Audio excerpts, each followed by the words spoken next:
ಮಾಲೂರಿಗೆ ಇದೇ 17ರ ಬುಧವಾರ ರಾಹುಲ್ ಗಾಂಧಿ ಭೇಟಿ, 1,00,000 ಜನ ಸೇರುವ ನಿರೀಕ್ಷೆ. ಇದೇ 17ರ ಬುಧವಾರ ಮಧ್ಯಾಹ್ನ 4 ಗಂಟೆಗೆ ಮಾಲೂರು ಹೊಸಕೋಟೆ ರಸ್ತೆಯ ಚೊಕ್ಕಂಡಹಳ್ಳಿ ಗೇಟ್ ಬಳಿ ಕೋಲಾರ ಲೋಕಸಭಾ ಕ್ಷೇತ್ರದ ಚುನಾವಣಾ ಪ್ರಚಾರದ ಕಾಂಗ್ರೆಸ್ ಪಕ್ಷದಿಂದ ನಡೆಯುವ ಪ್ರಜಾಧ್ವನಿ ಸಮಾವೇಶದಲ್ಲಿ ಕಾಂಗ್ರೆಸ್ ಪಕ್ಷದ ರಾಷ್ಟ್ರೀಯ ನಾಯಕರುಗಳಾದ ರಾಹುಲ್ ಗಾಂಧಿ, ಮಲ್ಲಿಕಾರ್ಜುನ್ ಖರ್ಗೆ, ಮುಖ್ಯಮಂತ್ರಿ ಸಿದ್ದರಾಮಯ್ಯ, ಡಿ.ಕೆ. ಶಿವಕುಮಾರ್ ಹಾಗೂ ಇನ್ನಿತರ ಸಚಿವರುಗಳು ಭಾಗವಹಿಸಲಿದ್ದಾರೆ. ಪತ್ರಿಕಾಗೋಷ್ಠಿಯಲ್ಲಿ ಕೆಪಿಸಿಸಿ ಕಾರ್ಯದರ್ಶಿ ಅಭಿಷೇಕ್ ದತ್ತಾ, ಡಿಸಿಸಿ ಜಿಲ್ಲಾಧ್ಯಕ್ಷ ಲಕ್ಷ್ಮೀನಾರಾಯಣ್, ರಾಜ್ಯ ಕಾಂಗ್ರೆಸ್ ಯುವ ಮುಖಂಡ ಮಹೇಶ್, ಅಂಜನಿ ಸೋಮಣ್ಣ, ಲೋಹಿತ್, ವಸಂತ ಕವಿತಾ ರೆಡ್ಡಿ, ಮಧುಸೂದನ್, ಪ್ರದೀಪ್ ರೆಡ್ಡಿ, ಎಸ್.ಕೆ. ವೆಂಕಟೇಶ್ ಗೌಡ, ವಿಜಯ ನರಸಿಂಹ, ವೆಂಕಟಸ್ವಾಮಿ, ಬಿ.ಆರ್. ಶ್ರೀನಿವಾಸ್, ಮಾಲೂರು ಎಂಎಲ್ಎ ನಂಜೇಗೌಡ ಮುಂತಾದವರು ಉಪಸ್ಥಿತರಿದ್ದರು. ವರದಿ ಪರ್ವೀಜ್ ಅಹಮದ್. ಯಾಕಂದರೆ ಕಾಂಗ್ರೆಸ್ ಅವರು 7 ತಿಂಗಳಿಂದ ಏನು ಅನೌನ್ಸ್ ಮಾಡಿದ್ರು ಸ್ಕೀಮ್ಗಳನ್ನ, 5 ಸ್ಕೀಮ್, ಆ 5 ಭಾಗ್ಯಗಳನ್ನು ಜನರಿಗೆ ತಲುಪಿಸಿದ್ದಾರೆ. ಸೊ ಜನರೆಲ್ಲರೂ ನಾವೇ ಅಂತ ಹೇಳಿ ಅವರೇ ಪ್ರೋತ್ಸಾಹ ಮಾಡಿಕೊಂಡು ಅವರವರಾಗೆ ಬಂದು ಸರ್ಕಾರಕ್ಕೆ ಒಂದು ಧನ್ಯವಾದಗಳನ್ನು ತಲುಪಿಸ್ಬೇಕು ಅಂತ ಈ ಮೂಲಕ ನಾಳೆ ಒಂದು ಪ್ರೋಗ್ರಾಮ್ಗೆ ಬರ್ತಿದ್ದಾರೆ. ಹಾಗೆ ಗೌತಮ್ ಅನ್ನೋರು ನಮ್ಮ ಈಗ ಕೋಲಾರ ಕ್ಯಾಂಡಿಡೇಟು. ಈಗಾಗಲೇ ನನಗೆ 60 ವರ್ಷದಿಂದ ಕಾಂಗ್ರೆಸ್ಸು ಡಿಸ್ಟ್ರಿಕ್ಟಲ್ಲಿ, ನಮ್ಮ ಕೋಲಾರ ಡಿಸ್ಟ್ರಿಕ್ಟಲ್ಲಿ MP ಆಗಿ ಕಾಂಗ್ರೆಸ್ ಅವರೇ ಇದ್ದರು.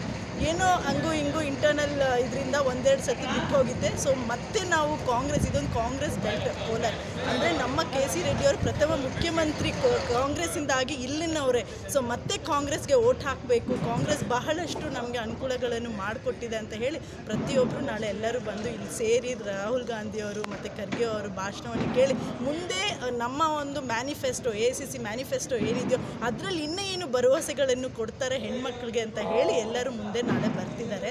ಬೇಸಿಕಲಿ ಈಗಾಗಲೇ ಪ್ರತಿಯೊಂದು ಮನೆಗೆ ಅದು ಏನಾದರೂ 2,000 ರೂಪಾಯಿ ಗೃಹಲಕ್ಷ್ಮಿ ಆದರೂ ಆಗಲಿ ಅಥವಾ ಇನ್ನು ನಮ್ಮ ಬಸ್ ಫೇರ್ ಶಕ್ತಿ ಪ್ರೋಗ್ರಾಮಲ್ಲೂ ಪ್ರತಿಯೊಬ್ಬರು ಹೆಣ್ಮಗಳು ಬರೀ ಒಂದು ತಾಯಿ ತಂದೆ ಮನೆಯಲ್ಲೇ ಇರ್ತಾರೆ ಅಂತ ಅನ್ಕೋಬಿಡಿ. ಅವ್ರ ದೇವಸ್ಥಾನಗಳು ಪ್ರತಿಯೊಬ್ಬರು ದೇವಸ್ಥಾನಕ್ಕೆ ಹೋದವರೆಲ್ಲ ಕಾಂಗ್ರೆಸ್ಗೆ ಆಶೀರ್ವಾದ ಮಾಡಿದ್ದಾರೆ. ಹಾಗೆ ಪ್ರತಿಯೊಂದು ಮಹಿಳೆ ಉದ್ಯೋಗಕ್ಕೆ ಹೋಗೋ ಮಹಿಳೆಗೆ ಒಂದಷ್ಟು ಹಣ ಬರ್ತಿತ್ತು, ಅದು ಒಂದಷ್ಟು ಖರ್ಚಾಗ್ತಿತ್ತು ಬಸ್ಗಳಿಗೆ, ಟ್ರೈನ್ಗಳಿಗೆ, ಅದು ಈಗ ಉಳಿತಾಯ ಆಗಿದೆ ಅವ್ರಿಗೆ. ಹಾಗೆ ಹೆಣ್ಮಕ್ಳು ಕಾಲೇಜ್ಗೆ ಹೋಗ್ತಿದ್ರು, ಅವ್ರಿಗೂ ಸಹ ಬಸ್ ಫೇರ್ ಇಲ್ಲದೆ ಅವ್ರಿಗೂ ಅನುಕೂಲವನ್ನು ಮಾಡಿದೆ, ಯುವ ನಿಧಿನೂ ಮಾಡಿಕೊಟ್ಟಿದೆ. ಸೊ ಇಂಥ ಒಳ್ಳೆ ಕಾರ್ಯಕ್ರಮಗಳು ಕಾಂಗ್ರೆಸ್ ಅವ್ರು ಕೊಟ್ಟಿದೆ. ನಾವು ಕಾಂಗ್ರೆಸ್ಗೆ ಮತ್ತೆ ಓಟ್ ಹಾಕಬೇಕು ಅಂತ ನಾಳೆ ಜನಸಂಘವರು ಬಂದು ಎಲ್ಲ ಜನ ಅವರು ಸೇರ್ತಾ ಇದೆ. ಸೊ ಅದೊಂದು ಸಂದೇಶ ಇಡೀ ಕರ್ನಾಟಕ ರಾಜ್ಯಕ್ಕೆ ನಮ್ಮ ಕಾಂಗ್ರೆಸ್ ಕಡೆಯಿಂದ. Thank you. Now you are the observer and also came from ACC. What is going on tomorrow?